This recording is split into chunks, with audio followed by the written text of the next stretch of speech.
There is a story I heard about, I think, the minister in Obote's regime known as RWAKASISI. He was narrating about his story, but I ended up getting some lessons which I want to focus on. RWAKASISI was a minister in Obote's government who had a lot of bad manners according to the NRM regime, and he was pardoned by General Kaguta Museveni. And on this function he had this to say. I want you to listen very carefully because it's going to form a basis for our discussion. Here's the tape. RWAKASISI, for good or for bad, was a household name. I was hated as much as I was loved. And how did I come to this? It all started after elections of 1980. President Milton Obote had gone around with me throughout Uganda telling each and everyone who wanted to listen that I was to be his prime minister. Yeah. But then after elections, he sent a Tanzania People's Defense Force helicopter to collect me from my home from Kabohe. And I came here, State House, and found him in the office. He told me, said, I had promised you to be prime minister, but now Paul Mwanga is campaigning for his friend Otemale Madi. So what do I do?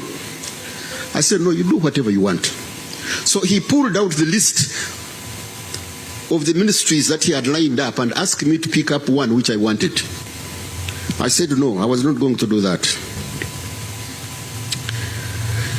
He said, well, I want you to be in my office, but if I say that you are minister without portfolio, Baganda would say minister Taina Murimu.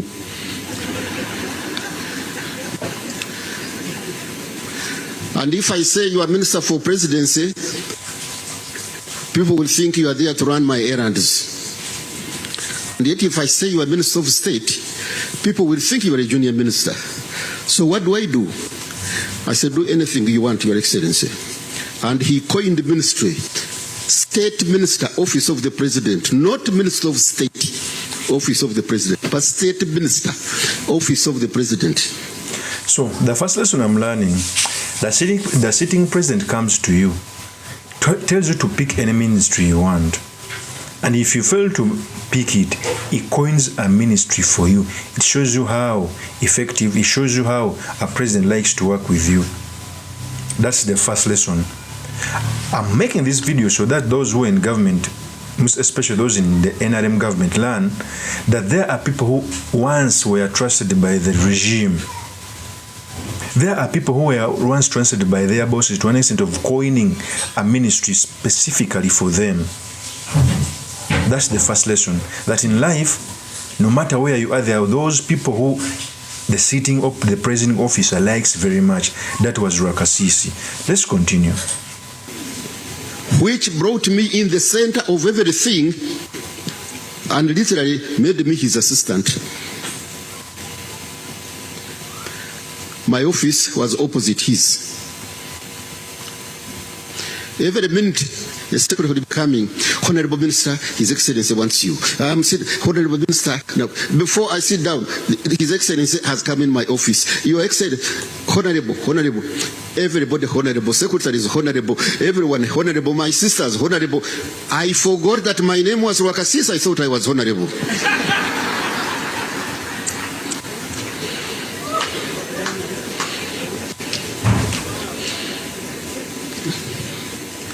And oh yes,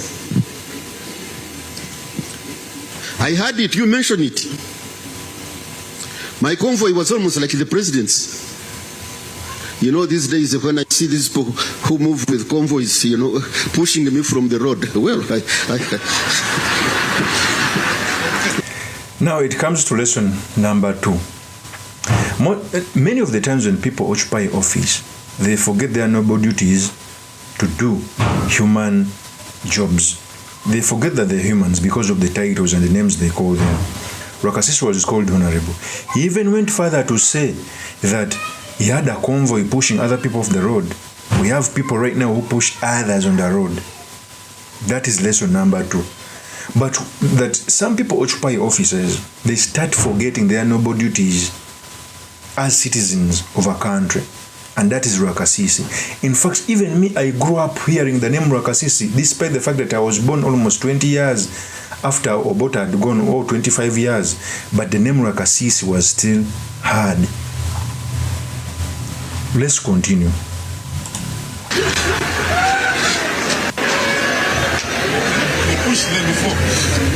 You can see the president laughing. You know, there is a story in Runyankole. There is this the banana plantation. It has got leaves, you know, but there is this leaf, the first one, which is all complete, not torn. So when the wind was blowing, those who know those who know the language of the leaves, they had it saying, but then there was this Atansha, which just down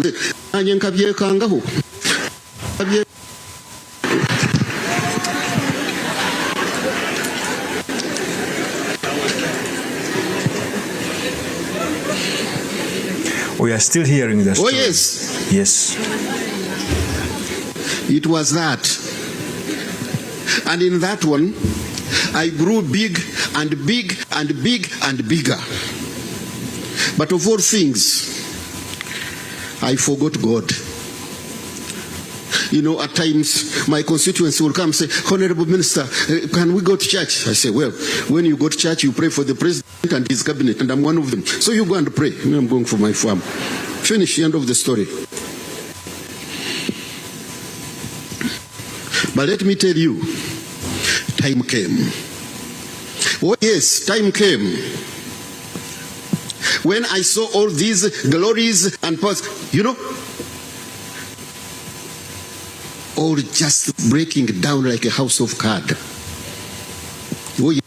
Now, it takes me to point number 3. You know, me, I like hearing such stories. I'm a Muslim. According to Islam, God comes out to say that sympathize with those with 3 people. One of the person that a person who had power and lost it. And I want to dwell on that. I think the second person is a person who has ever been rich and returned to poverty. But let me first focus on one. RWAKASISI is describing that he had a lot of power to an extent that he forgot his purpose in terms of faith. And time came when everything fell down. And I'm very sure people who have lost power have heard very many people speak about the process they pass through while losing power. That even if you want hard to retain it, when it's time for power to go, you cannot retain it. This is what RWAKASISI is saying. That time came when everything was falling apart and he was losing power at extremely high speed. Let's first listen. A man who was saluted by generals, and now I was ordered by the privates. Wewe, kaa chini. I would go down.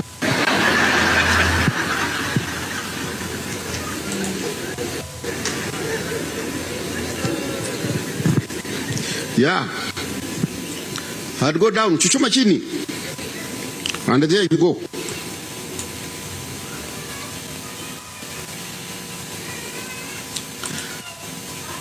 Let me tell you.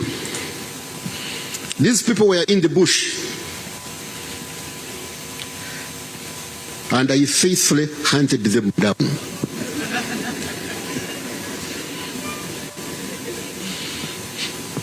I can testify that there isn't a single minister, including ministers of defense or of internal affairs, who ever went to the Luweero Triangle. None. Not even an army commander. But RWAKASISI, you get there. Museveni has been here. You know, at one time we had a colonel who was a brigade commander in that place. Now he came to give report to the president, and of course, as usual, I was there. So he said, yesterday we had contact with Museveni. He was dressed in a kanzu, and he was the one commanding the army.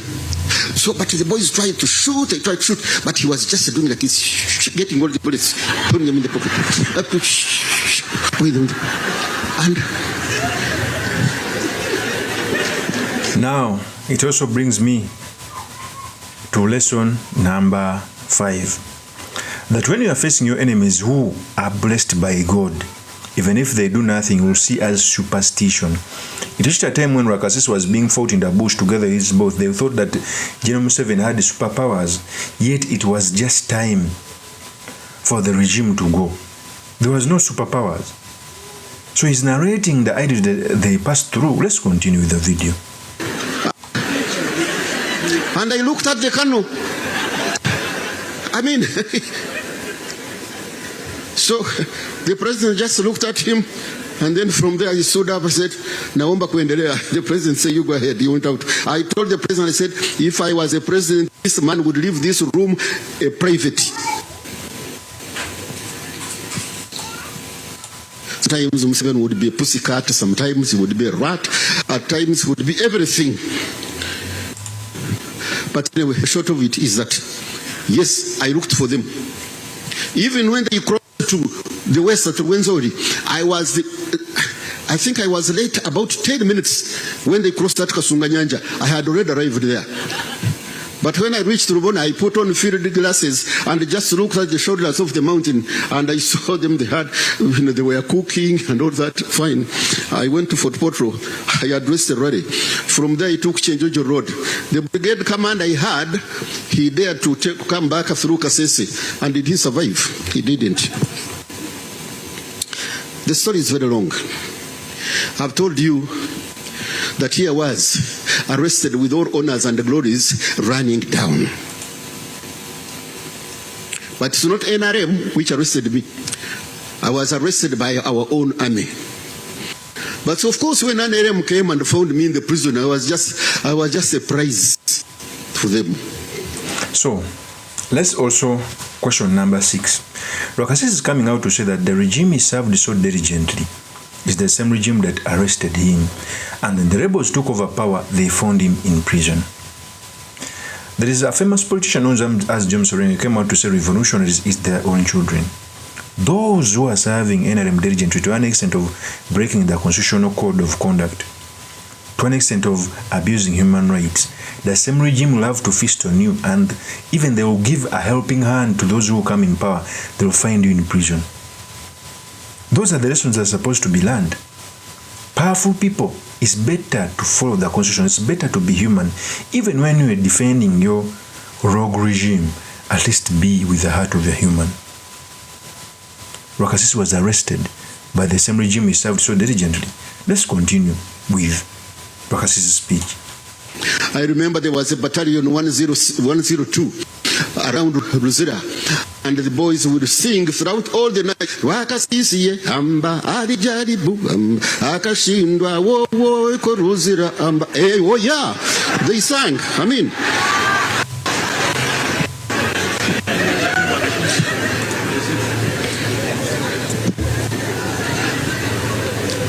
they sang through the night. At the end of it all, RWAKASISI was taken to court and charged with kidnap. I first was charged by that I either killed a woman called Nachejo in Kampala, and that could not hold. Then they came up with the kidnap. Now, when we were in the court, they brought witnesses, of course, which I never seen. But there was this famous one, Kopolo Katabazi. I remember him. He came and he told the judge, Onajua afande, huyo afande yangu alituma mimi tukwenda Mbarara leta gorila yangu, na mimi nikapiga saluti nikasema ndio afande. And I saw the judge, nodding with his wig, said, yes, this is a very honest witness. I said honestly. RWAKASISI to a Kopolo. One soldier that sent a couple, but the judge said, yes, this is a truthful witness. Cutting the long story short, time came after 6 months of trial. and the judge had to give his judgment. So the judgment started at 10 o'clock in the morning, and he read through his judgment until 8:30 night. At 8:30, he removed his white wig and put on a black hood. He knocked the table, said, "I'm going to pronounce a death sentence." The court stood up, and the prayer, I said, I did not hear much of it, but I caught the tail end when they said, "May his soul rest in peace." And that was the end. I was taken to Luzera. Now, from the Boma to condemn section on the death roll. And I was a very, very bitter man. Very bitter. I hated two beings. One was God. I said, if you are God of mercy, if you are God of justice, how did you allow such a thing to obtain when you know that I'm innocent? He never answered me. Another person I hated was Museveni. That one I even had a spare hatred.